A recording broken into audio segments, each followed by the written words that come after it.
Hello বন্ধুরা, welcome back to my channel Sudipa's kitchen and ব্লগে তোমাদের সকলকে ওয়েলকাম। সবাই আশা করি ভীষণ ভালো আছো, আমিও খুব ভালো আছি। আজকে তোমাদের সঙ্গে একটা নতুন ব্লগ শেয়ার করছি।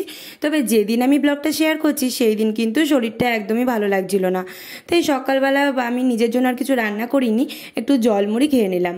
আর সকাল থেকে এত পরিমাণে বৃষ্টি হচ্ছে, মানে এই 3-4 দিন ধরে তো পুরো এক নাগাড়ে বৃষ্টি হচ্ছিলো, একটুও থামে না। এত বৃষ্টি বাপু ভালো লাগে না। যাই হোক, তো তারপরে দেখো সন্ধ্যাবেলাতে আমি গোপাল সেবা দিয়ে নিয়েছি। আর গোপু সোনার জন্য এই যে আমি তো এটাকে ভাত মিষ্টি বলি, এটা কি বেশ একটা নাম আছে, মোহনভোগ বোধ হয়। আমি তো ভাত মিষ্টি বলেই জানি, আমার এত ভালো লাগে। যাই হোক, তারপরে দেখো চা করলাম, আরও সিঙ্গারা নিয়ে এসেছিলো, সেটা দিয়ে খেতে দিলাম। তারপরে তো আমি রেডি হয়ে গেছি। আর কোথায় যাচ্ছি বলো তো, আমি গিয়ে তোমাদেরকে দেখাচ্ছি, দাঁড়াও। তারপরে ভাই আর আমি একটু মিষ্টির দোকানে গেলাম, তো মিষ্টি কিনে নিয়ে এলাম। আর এবার দেখো সমস্ত কিছু শপিং সব দেখাচ্ছে মা, দাঁড়াও তোমাদেরকে দেখাচ্ছি এক এক করে। এই দেখো, এই যে শার্টটা, এটা হচ্ছে আমার দেওরের জন্য কেনা হয়েছিল। আর এই যে শার্টটা দেখছো ইয়েলো কালারের, এটা ঠিক ইয়েলো বলবো না, একটু মানে ইয়েলো, পুরো ডিপ ইয়েলো না, ওইটা হচ্ছে শ্বশুরমশাইয়ের জন্য। আর এই যে শার্টটা দেখছো, এটা হচ্ছে ওর জন্য কিনেছিলাম। আর ওর সঙ্গে যে প্যান্ট আছে, এটা হচ্ছে প্যান্টের সেট। তো 3টে শার্ট কেমন হয়েছে, প্যান্টটা কেমন হয়েছে অবশ্যই কিন্তু কমেন্ট করে জানাতে একদমই ভুলো না।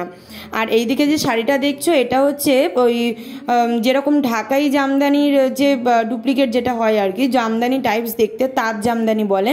তো কালার কম্বিনেশনটা কেমন হয়েছে অবশ্যই জানিও। এটা কিন্তু শাশুড়ি মার জন্য কেনা হয়েছিল, ব্লু কালার ছিল, আর এদিকে ভায়োলেটটা মিক্স অ্যান্ড ম্যাচ করা ছিল। আর এদিকে যেটা দেখছো, এটা হচ্ছে দিদা শাশুড়ির জন্য শাড়ি। তো দিদা শাশুড়ি তো একদম হালকা কালার পরেন, তো তত্ত্বের যে শাড়িটা দিয়েছিল সেটা হচ্ছে হোয়াইটের মধ্যে ছিল, আর এটা হচ্ছে ক্রিম কালারের মধ্যে। তো পাড় দেওয়া, দেখো তোমাদের কেমন লাগছে অবশ্যই কিন্তু কমেন্ট করে জানিও কিন্তু।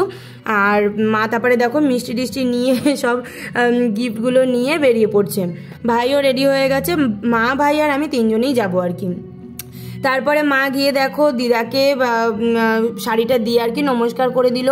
তারপরে মা শাড়িটাও খুলে দেখছিল। তারপরে বাবার হাতেও আমি বাবার শার্টটা দিলাম আর কি।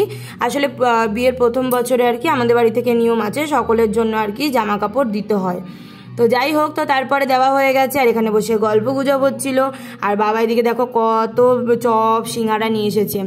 এদিকে আমার হাজব্যান্ডও নিয়ে এসেছিল মিষ্টি, ওগুলো দিয়ে গেছিলো আগেই। আর এদিকে চপগুলো বাবা নিয়ে এসেছিল, সেগুলো আর কি দিল। কিন্তু আমার তো বাইরের এই ভাজা পোড়া খেলে পরে শরীর এত খারাপ লাগে, কিন্তু কি করব, সবার জন্য এনেছে, তাও 1-2 করে খেয়েছিলাম। আর তারপরে ছিল আবার মিষ্টি। তো মিষ্টি তো আমার এত পছন্দের, ঠিক আছে, কিন্তু এখন এত সবাই বলে যে এত পছন্দের, এখন আর ভালো লাগে না, কারণ মিষ্টি খেতে খেতে মোটা হয়ে যাচ্ছি দিনকে দিন। তারপরে দেখো আমরা যে মিষ্টিটা নিয়ে গেছি সেটাও আবার দিল খেতে। আর মা একটুখানি চেষ্টা করছিল, পুজো আসছে, যে ডায়েট করব, একটু কমাবো, ব্যাস আবার করে যেটুকু কমিয়েছিল 1 সপ্তাহে, মোটামুটি 1 ঘন্টার মধ্যে সব কিছুই আর কি বেড়ে ডাবল হয়ে গেল আর কি। যাই হোক, তো তারপরে এই দেখো মিষ্টিটাও তো দিয়ে দিল। আর আমার ইচ্ছা করছিল না, কিন্তু জোর করে যে না সবার জন্য এনেছে যখন, ঠিক আছে 1-2 করে খেয়েছিলাম। আর আমার এই সমস্ত কিছু রাত্রেবেলা খেলে না আর কিছু খেতে ইচ্ছা করে না, ভালোই লাগে না। আমি তাই জন্য রাত্রেবেলা বাড়ি গিয়ে কিছু খাইও নি। আর তারপরে এই দেখো বাবা চা করেছে বাবা, তারপরে সেই চা দিল। আর তারপরে খেয়ে দিয়ে বাড়ির দিকে রওনা দিলাম। আর ও তো আসেনি, ও বাড়িতে খেলা দেখছিল, তাই জন্য ওর জন্য আর কি লুচি আর আলুর তরকারি করে দিলাম, সাদা আলুর তরকারি হয় না সেই রকমভাবে। তো আমি নিজে আর কি রাত্রেবেলা কিছু খাইনি। যাই হোক, তো তোমাদের এই ছোট্ট ব্লগটা কেমন লাগলো অবশ্যই কিন্তু কমেন্ট বক্সে জানিও। আর সকলের জন্য যে গিফটটা নিয়েছিলাম সেটা কেমন হয়েছে সেটা কিন্তু অবশ্যই জানিও। মা কিন্তু জিজ্ঞেস করতে বলেছে যে তোমার মানে আমার যে কমেন্ট দর্শকরা রয়েছে আর কি, তারা যেন কমেন্ট করে অবশ্যই জানায়। তো যাই হোক, ভালো থেকো, সুস্থ থেকো, দেখা হচ্ছে আবার নতুন কোনো ব্লগের সঙ্গে। টাটা।